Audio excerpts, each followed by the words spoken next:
Hello, everyone.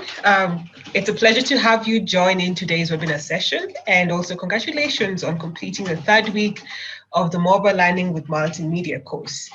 This is a week that you gain more practical skills in audio editing and are able to upload your podcast episode to the Podcast Sandbox site for those who've done so. And we also provided hands-on tutorials that demonstrated how to use tools like Audacity and the WavePad audio editor, the free version.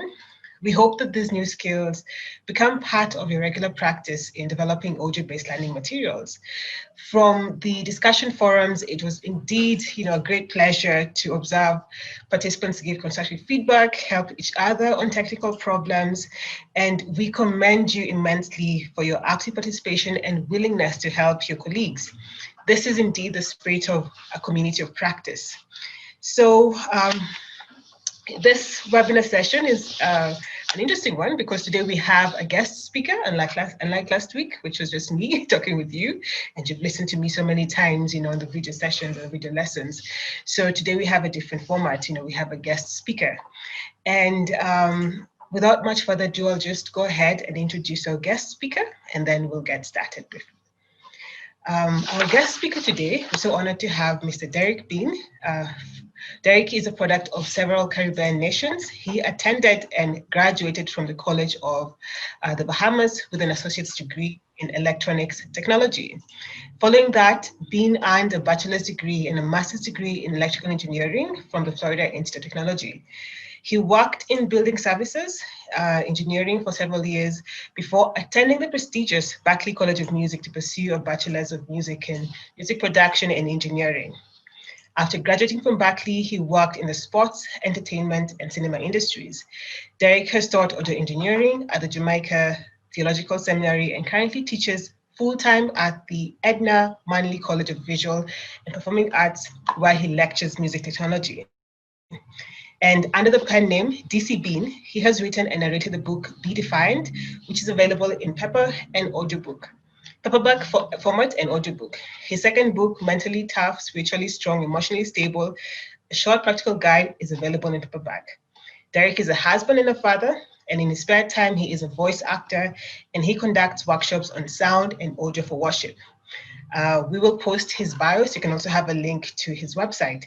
Derek also took part in the first offer of the Mobile Learning with Multimedia course, and he produced a really professional sounding podcast episode. And that is actually the basis of his invitation to today's session to share his experience with you.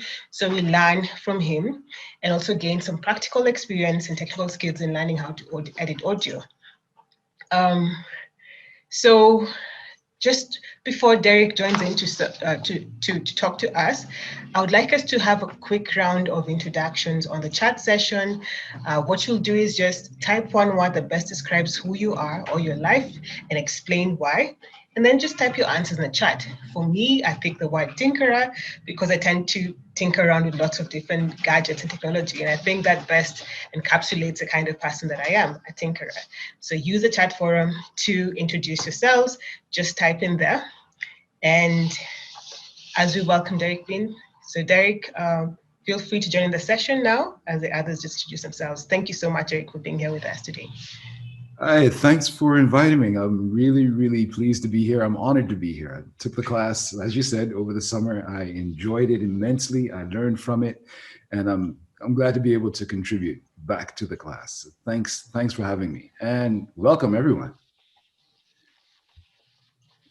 All right, before we get started, I have a presentation for you. I pre-recorded some stuff for you, and before we get started, I want to point out that in the recording, I used Zoom to create the video. So some of the drop-down menus, you won't see the very top of it.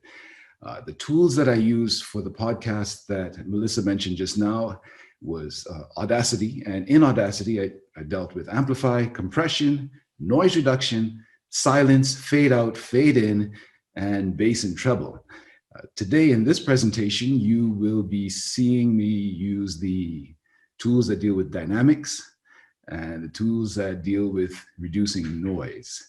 All right, so I'll bring that up right now. Okay, let me just bring it up and Here we go. Let's get started. Audio editing for educational podcasts. What is the objective of the editing?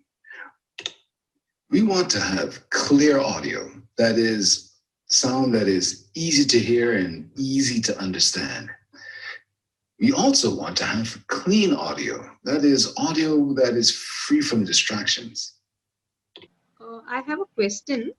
Hi, what's the question? What is reverb? I'm sorry. No, that's okay. Reverb is okay when you're in a room, right? Well, you know what echo is, right? Yes, yes. Reverb is when you're in a room or any space, really. It doesn't have to be a small room. It could be a big room. When you make a sound, the sound bounces around and you hear the sound. It's kind of like echo, but there isn't as much of a delay.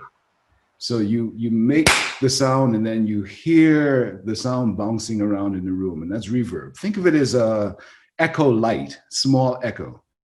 All right. And if you have a lot of that in a space, it can be very, very distracting. Thank you so much. No problem. All right. Since you're having issues with the presentation, I'll just go ahead and talk through it. For the presentation, for this presentation, I'm going to be dealing with Audacity, and that's the tool we'll deal with for today. You can use any DAW, that's an audio workstation. All right.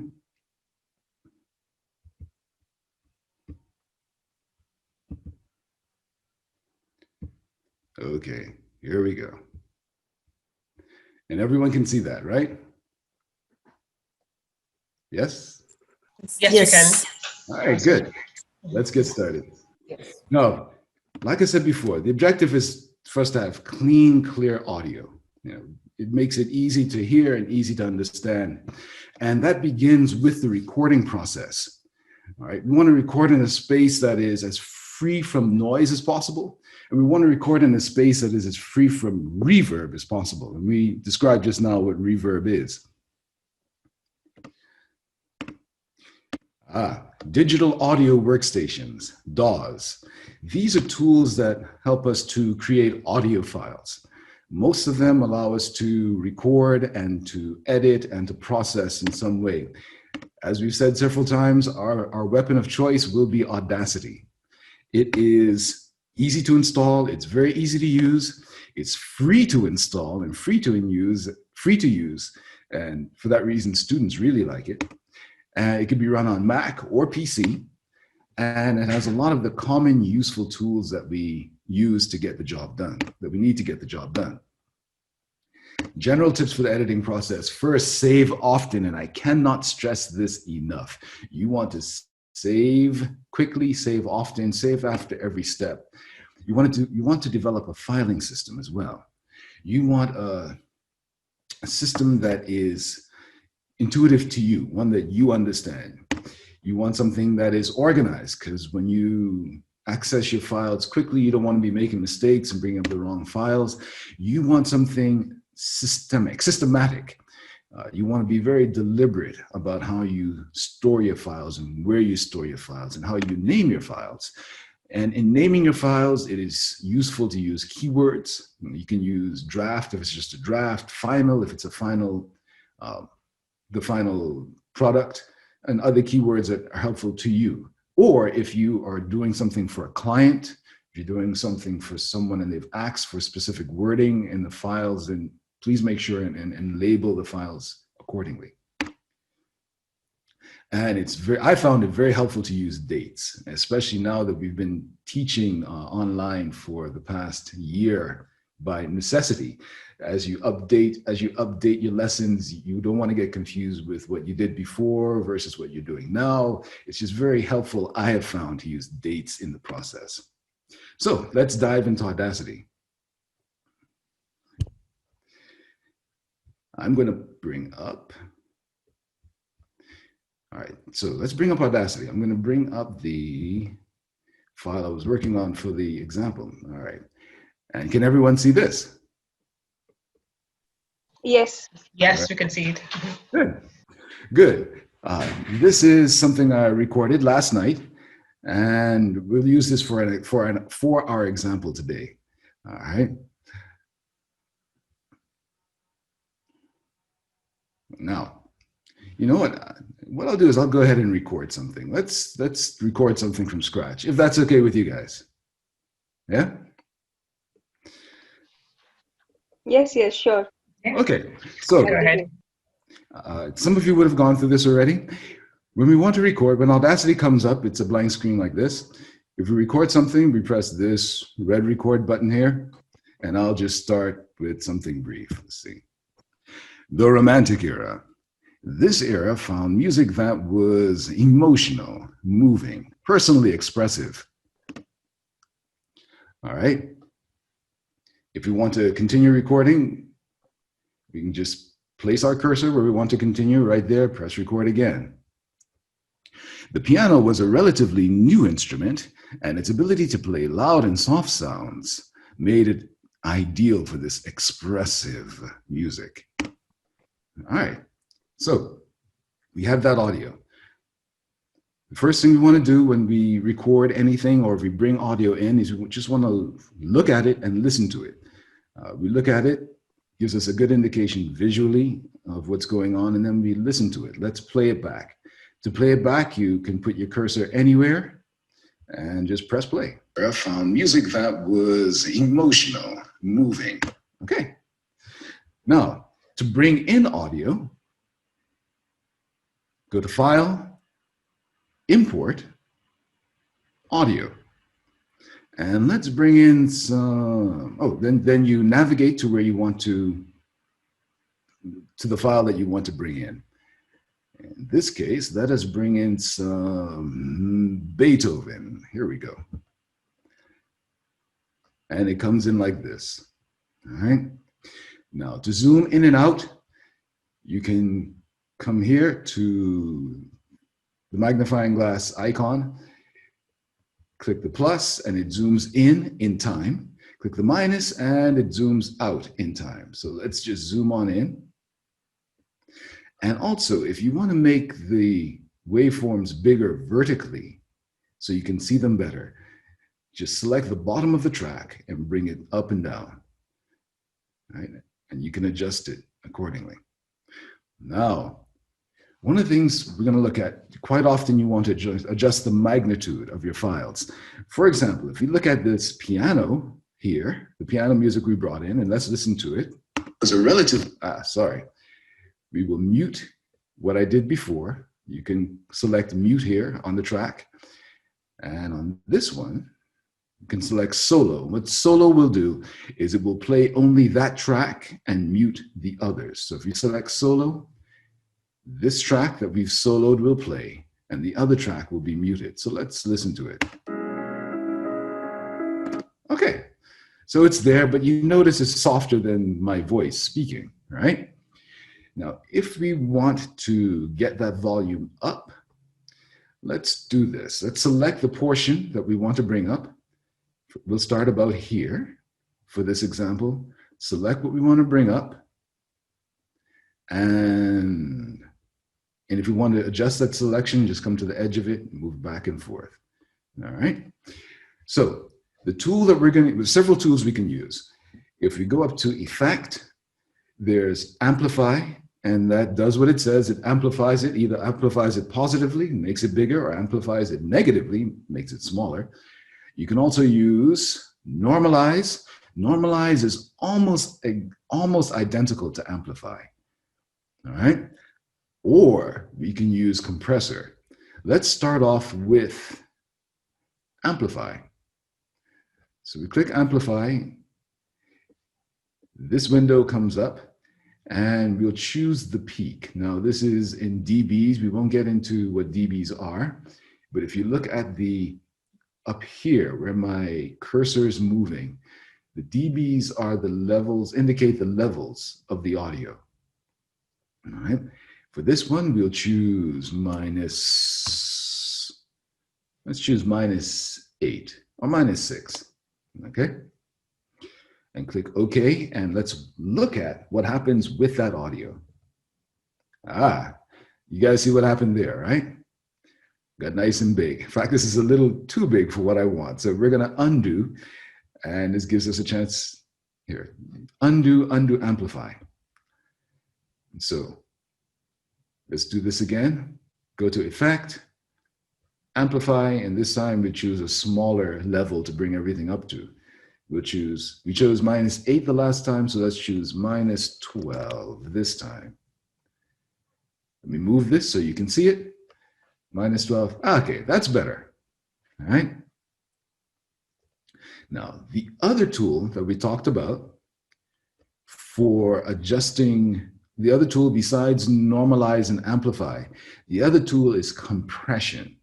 Compression is a tool that you see, that you hear all the time, but you may not realize it. Almost every commercially available music that's produced uses compression. And what compression does is you set a threshold, and everything above the threshold, the peaks, get squashed. So if you look at, for example, this part of my recording, see those peaks that are sticking up there? We want to bring those down a little bit so that our sound is even in terms of loudness, in terms of the dynamics. All right. So let's just use it. Let's zoom out. We'll select all of this here, which is me talking, and we will choose. Go to Effect. Come down to Compressor. All right. And we choose our threshold here. If you're not familiar with it, then I suggest you start off with the parameters that come up. Start off with that. And then as you gain more experience, just play with the parameters and you'll get used to seeing what works. All right, so let's choose -18. And I'll move this out of the way here so you can see what happens. We choose -18 and click OK. And let's watch the waveform. All right. I don't know if you saw that. Were you able to see what happened there, or should I do it again? Good. Oh, yes. Can you do it once more, please? No problem. Let's do it again. So we'll undo. All right. So we've selected the part of the sound that we want to compress. All right. Come up to Effect, come down to Compressor. All right. And let me move this out of the way. I'll choose a threshold where you'll definitely see what happens. All right. So, and then we click OK and watch the waveform over here and see how it changes. Ah, I know you saw that. All right, so this is before the compression, and this is after the compression. Notice all those peaks we had before have now been flattened. You guys see that, right? Okay. Yes. Good. So this makes the sound nice and even, and now you can even amplify this. And what you won't have is you won't have some of the sound being suddenly loud and then others being soft and then loud and then soft. It's all been squished down to where it's fairly level, right? And now we can even amplify this to make it match what we have down here. So let's amplify this. And there's a way to amplify in the compression tool, but we won't get into that right now. So come to Effect again, and we'll use, this time we'll use Normalize just to show you an alternative to amplify. And you set the level you want to normalize to, like we did with Amplify. Click OK. And oh, not much happened. So let's do it again. Effect, Normalize. We'll choose a higher level. Instead of -12, we'll choose -8. This time, click OK, and notice it came up a little bit. I hope you saw that. I'll undo it. That's before we normalized. Redo it. That's after we normalize. All right. Now, Melissa, you're going to have to tell me how I'm doing with time. You're good.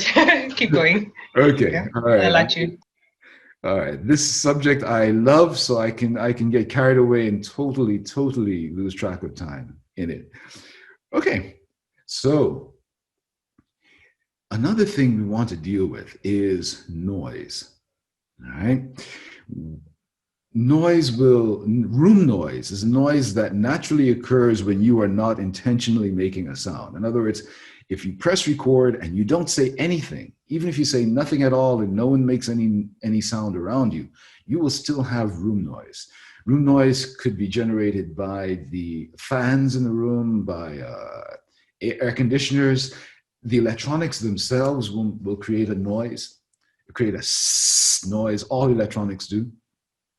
And also, it can be created. Room noise can be created by the electrical system. Quite often, that'll sound like a buzz, a type noise. But regardless, you will always have some kind of room noise. Now, if you're careful, that room noise won't be very obvious. You won't hear it, but sometimes you will. In this case, I don't think we have that much room noise, but let's just play it. Let's just play what I recorded earlier. So we solo this track,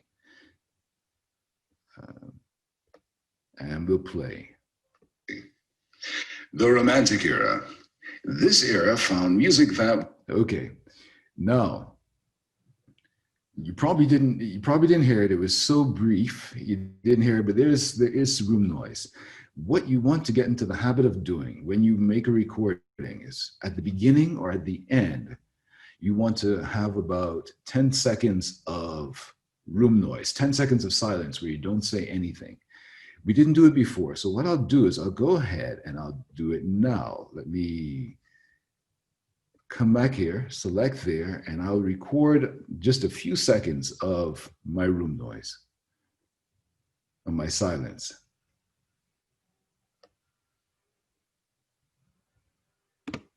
Okay, we've done that. Now, the reason why we do that is so that the noise reduction tool would have something to work with. And let me just show you that.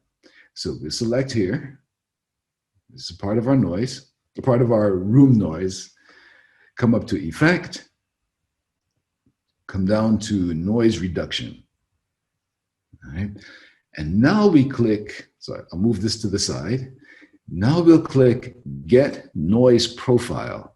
And what that does is it tells the application that what you selected over here is the noise you wish to remove from the rest of your recording.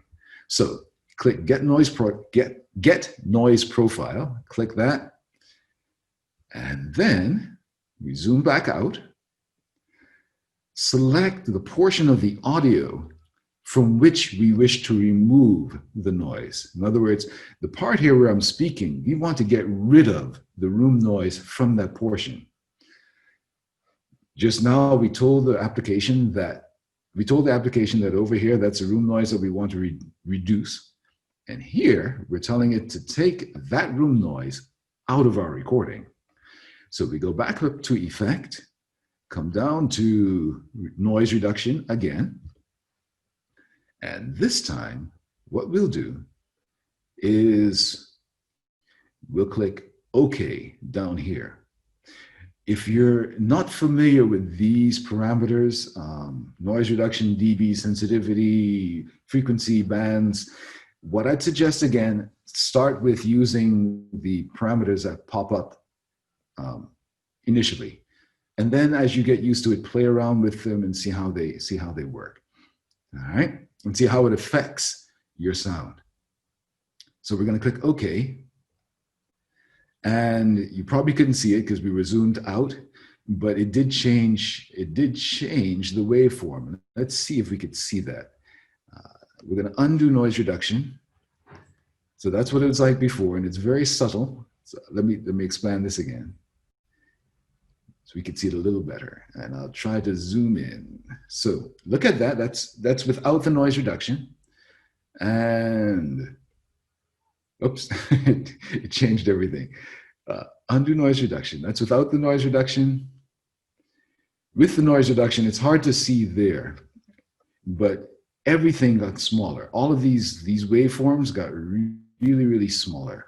And if we were to zoom in on a part of the silence, like if we were to zoom in on a portion like this, if we were able to zoom in and look at it as we did the noise reduction, you would see that this line got skinnier. And what that is that the room noise being removed at that point. So instead of being just a little bit of noise, it's now reduced to silence or almost silence. All right. How are we with time? Keep going. We are really engaged and engrossed in this presentation, so we're fine. Okay. All right. So the other kind of noise that we have besides room noise is the incidental noise. Right? And this is the noise that comes up as you record. Things like, could be anything. Could be breaths, could be clicks, pops. You know, I touched my shirt during a part of that recording earlier and it came up. And things like that will happen. It could be the cat. In my case, if you guys hear a cat, my son's cat probably outside the door.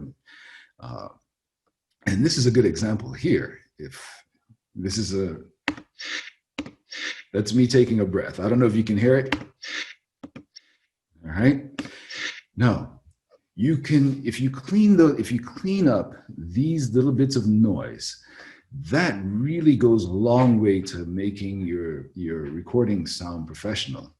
And there's a caveat there as well. I started to mention it in the presentation before. If you're doing a podcast about the psychological effects of living in the city versus living in the rural area, and for the city part, you have the sound of the city behind you. You have the occasional car honking or the traffic, and in the rural, when you're doing the rural part of the recording, you have the sound of the birds chirping and the trees rustling. Then those sounds can actually add to what you're trying to convey. But if you're doing a prepackaged recording, then you probably want to take out the clicks and the pops and the breaths. There's several ways you can do that. Let's listen to this again. Let's listen to it in context.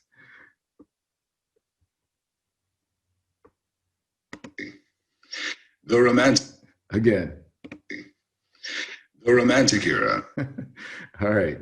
So the first tool we can use in Audacity is we select the noise that we want to take out here, come up to generate, and then silence.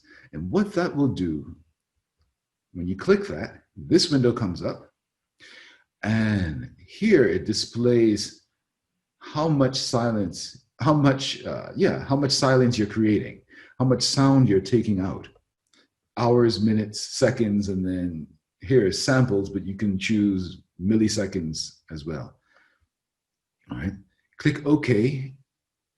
And if you look right here, you'd see that disappeared. Let's undo it so you can see that. That's before we did the silence. And this is after we did the silence. You notice that little thing, that little bit there disappeared. And if you listen to it, okay, nothing. Before, let's undo it and listen to it. You hear me breathing. If we redo it, you hear nothing.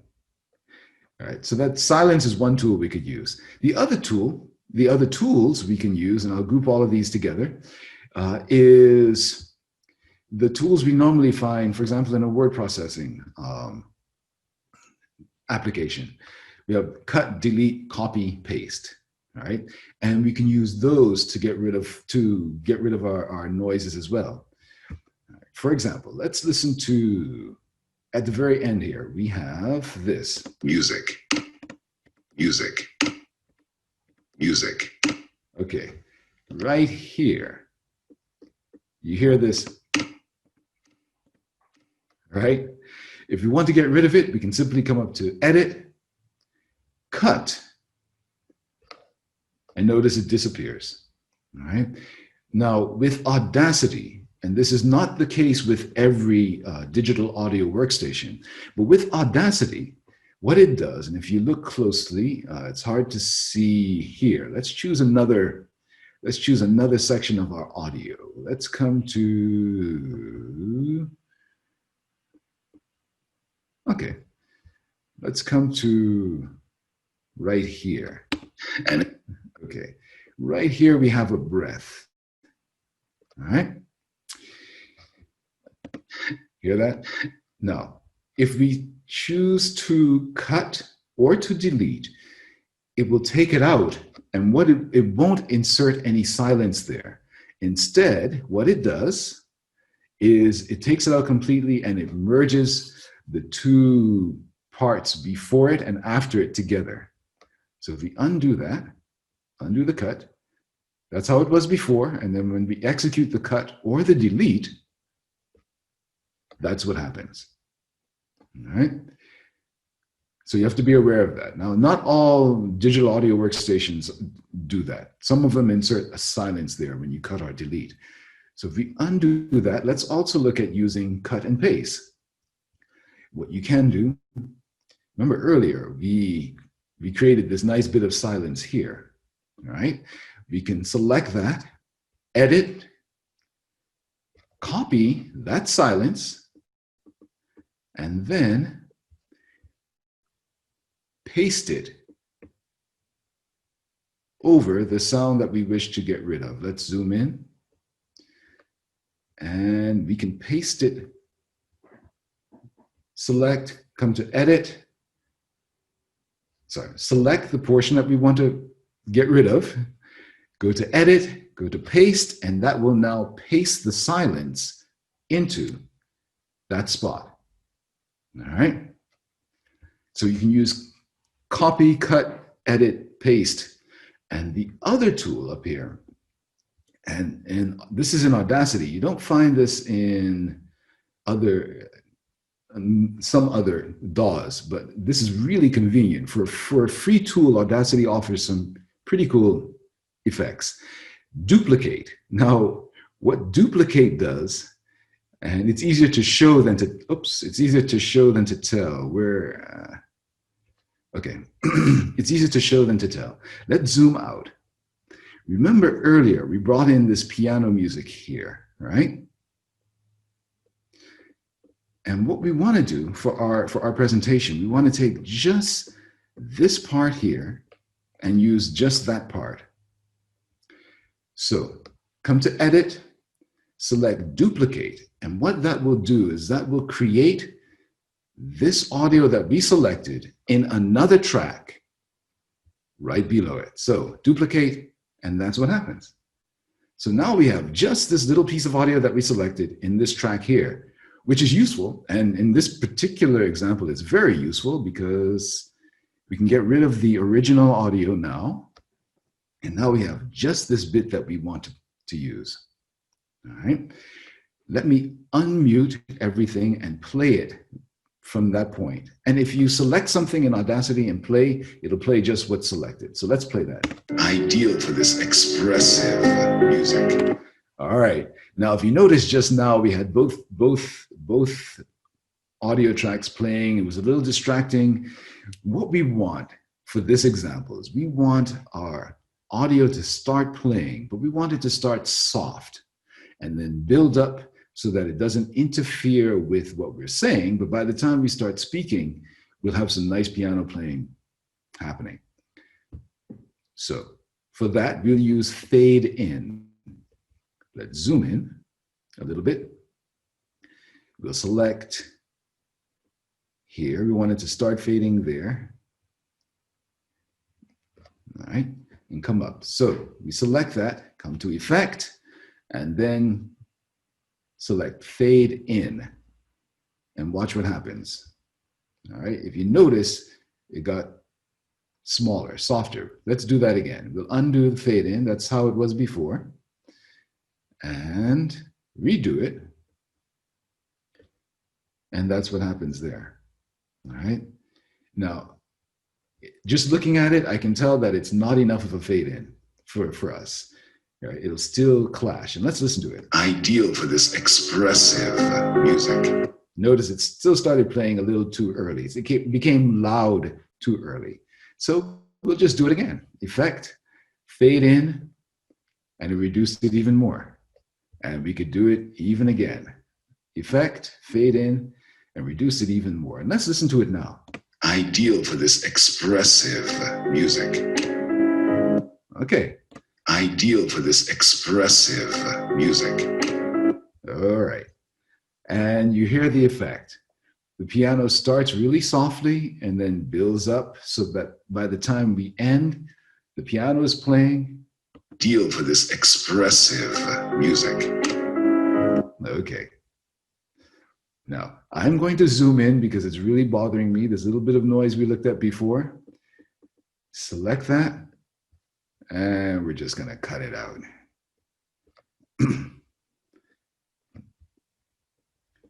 Now, the fade out is similar. We select the part of the music that we want to fade out gradually, come to Effect, Fade Out, and it does the same thing. Let's zoom in so we can see it. All right. Here, notice it just tapers off down to this point here. All right, and if we listen to it, we can get rid of what comes after the fade out. Just select it, and we can go to Edit and Cut. Or what I recommend you start doing is start using the quick keys like Command X, Command K, Command C. They're very similar to the quick command keys in word processors. So we selected the part that we want to get rid of and then click Command X, or if you're on a PC, I think it's Control X. And we want to get rid of this as well. So again, Control X, and it gets rid of it. And just like if you're in a word processor, if you click Control V, it'll take whatever you cut and put it right back in, wherever your cursor is, all right? Command X or Control X takes it out. Command V or Control V puts it back in, all right? And let's listen to what we have, starting about here. Let's listen to it.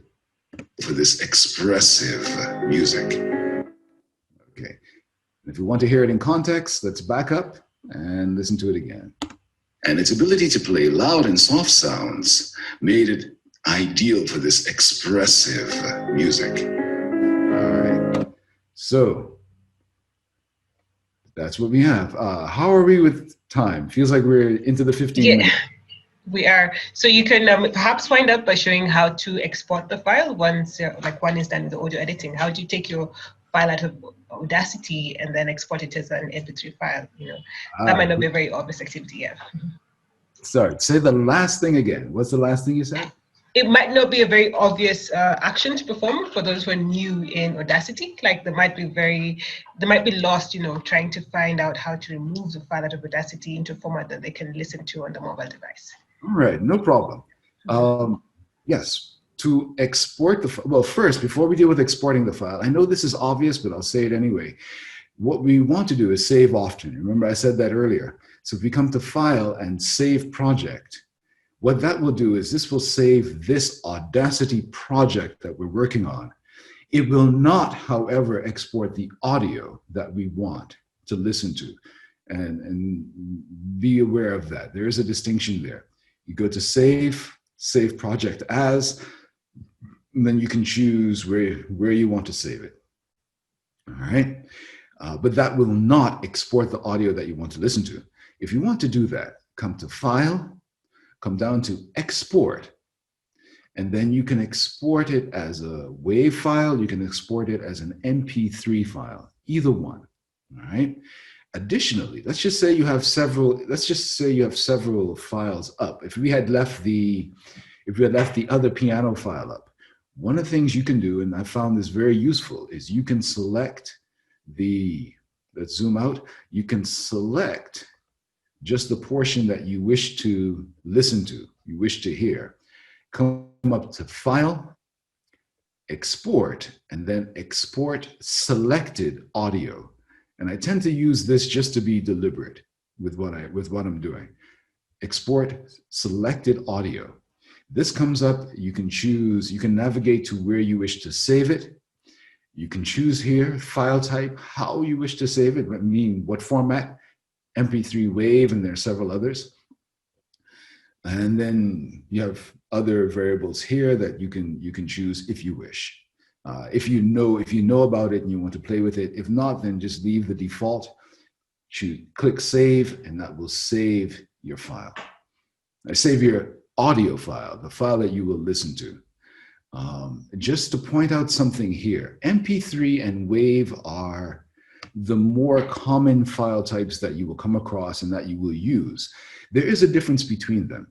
MP3 is a compressed file. It's not the compression we talked about before.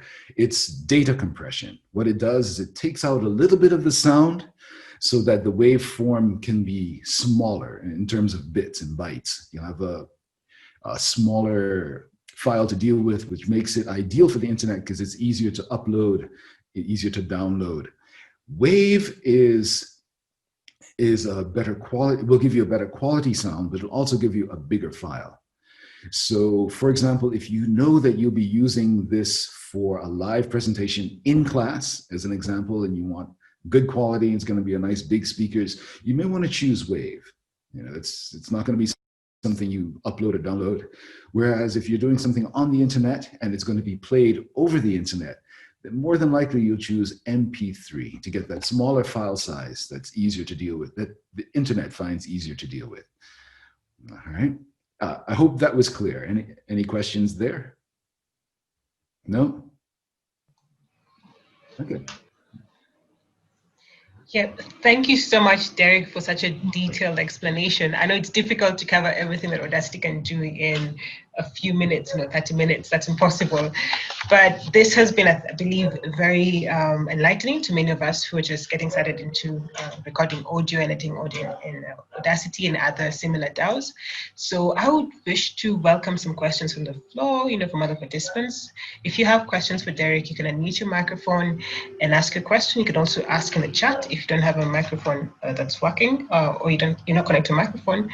So feel free to ask questions to a very awesome presenter.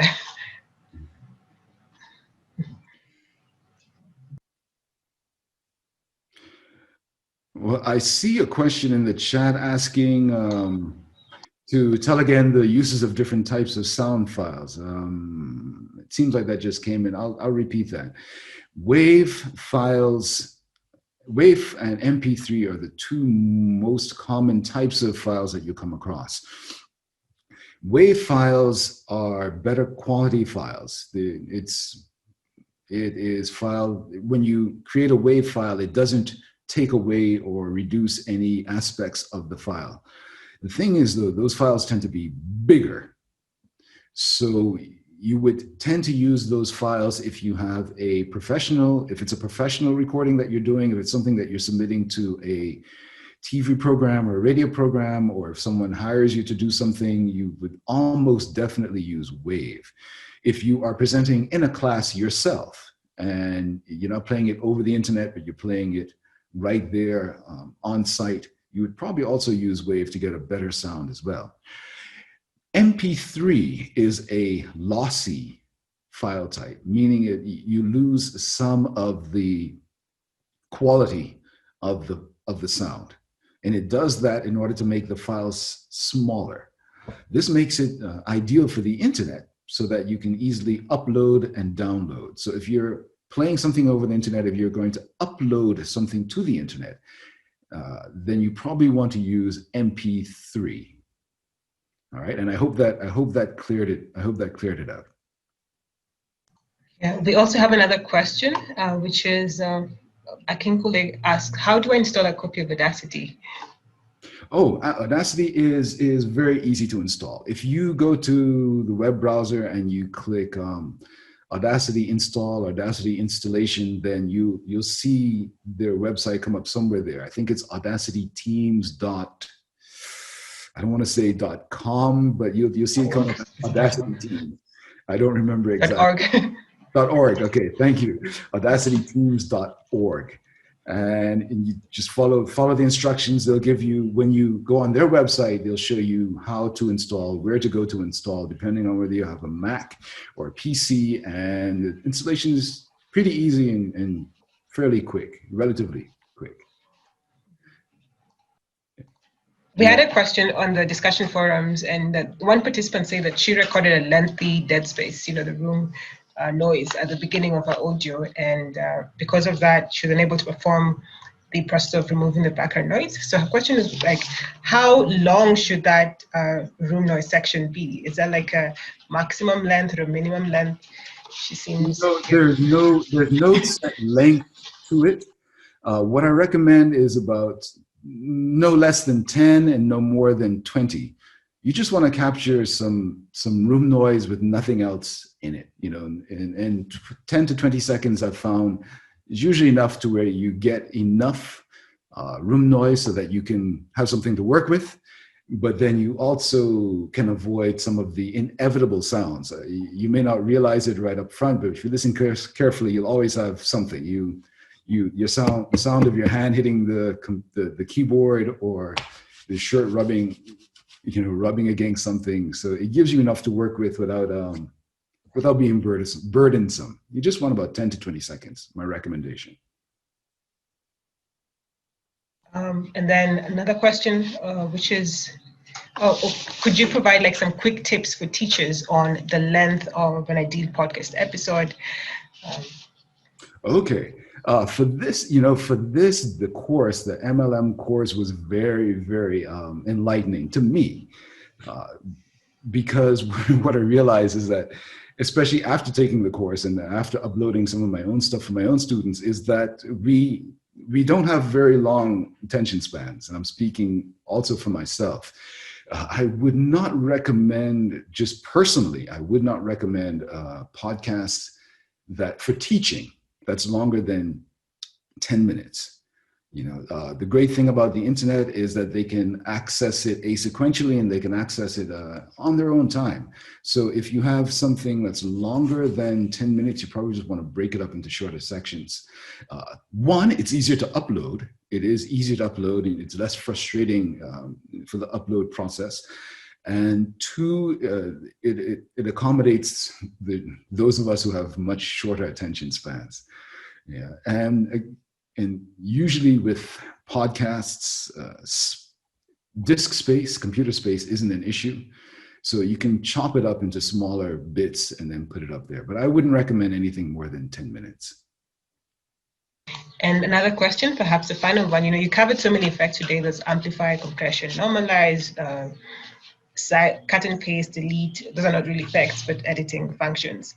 And there are many other listed as well in the list of effects. And Kamani is asking, what are the most useful effects? Before you get carried away with adding effects, what are the most useful effects? The ones that I have found, there are a lot of, let's deal with podcasts and teaching podcasts specifically. For music, the answer would be different. For different types of music, even the answers might be different. But the compression is probably the tool that I use the most. It's a very useful tool. And then the noise reduction is also very, very, I find I use that a lot for the speaking stuff. Just to clean up the sound and make it sound professional. And then the cut paste, silence. Those are the most, I found the tools I end up using the most for podcast type work.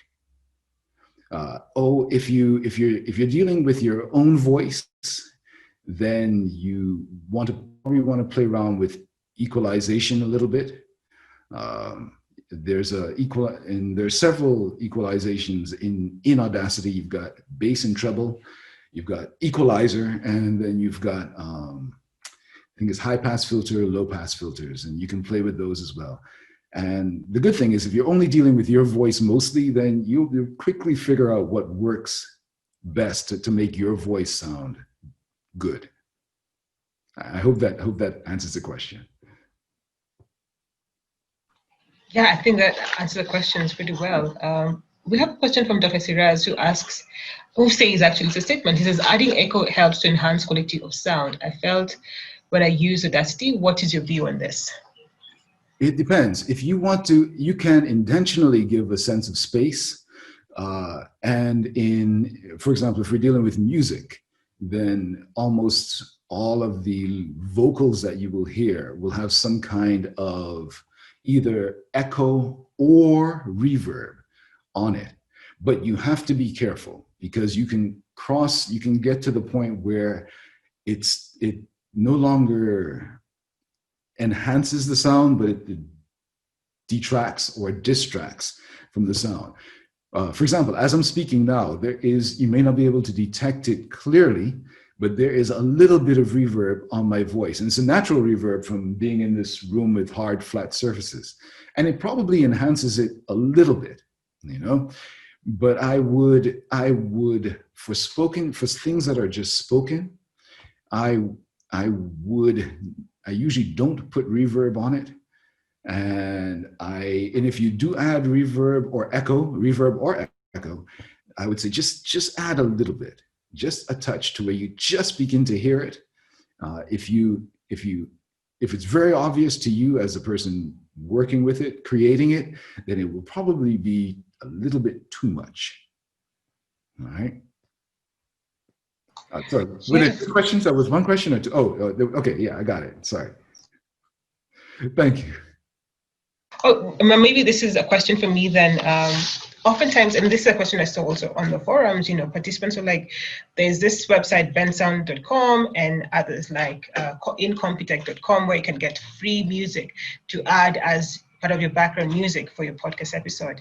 What are some of the websites that you often get music from? I know you're a musician, so maybe you create your own music, but what other websites do you recommend that have like a royalty-free music, music that has like a CCA with attribution license, for instance? Okay, there isn't any one that I use or recommend. There is, well, the ones that I found recommended to me. Firstly, there's YouTube. They have a selection of creative music with Creative Commons licenses and free to use licenses. And that's very important. It's in the, I know you deal with it in the course, and it's very critical. You want to make sure that you're using music that have a Creative Commons license. You want to make sure that you have music that's royalty free. Other than that, I often just browse or I ask other people who are more knowledgeable than me. But make sure that it's free, that it is actually free to use, that it's royalty free, and has a Creative Commons license, as is emphasized in this course, in the MLM course. Yeah, well, Derek, thank you so much once again for the presentation. This was such an insightful session for me as well, and I'm sure for the participants. I would now wish to welcome Dr. Betty Obura-Gange. And she's largely the reason why this course has actually happened. Dr. Betty Gange is an educational specialist at Teach Education at the Commandant of Learning. And like I said before, she's largely the reason why we have this course in the first place. And I'd like to take this opportunity to invite Betty to just talk to us briefly before we wind up. Betty, the floor is yours. Welcome. Hi, Melissa, can you hear me? Yes, I can hear you. Oh, thank you very much. Thanks everyone for making the time to attend this brief webinar. Thanks Melissa for putting it all together, and thank you Derek for this most enlightening presentation. I have learned a lot myself just looking at you do it practically. I wasn't prepared to say anything. I just came in to listen. It's 7 a.m. in Vancouver, where I am at the moment. But I must say, I have seen the participation from the participants. They've been following and asking questions, and it's impressive indeed. One thing I want to perhaps just emphasize, because I know Melissa has said this enough in the course, is that COL promotes open educational resources, and therefore any output that we get from this, doing this together and uploading on the platforms that are prescribed, is open educational resource. It means somebody else can use it, another person can reuse it, repackage it, and use it for their own purposes. I think that is something that we need to clarify, so that people know that in the process of also using OER, like Derek just cited, we are also contributing to OER, hence the need to use free resources in putting this together. Thank you so much, Melissa. I'm not sure you needed me to say anything more than that. Thank you so much. That's a great wrap up, actually. Thanks. Right.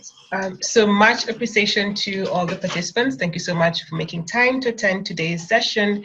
We look forward to seeing you again next week during the final webinar for the Mobile Learning with Multimedia course.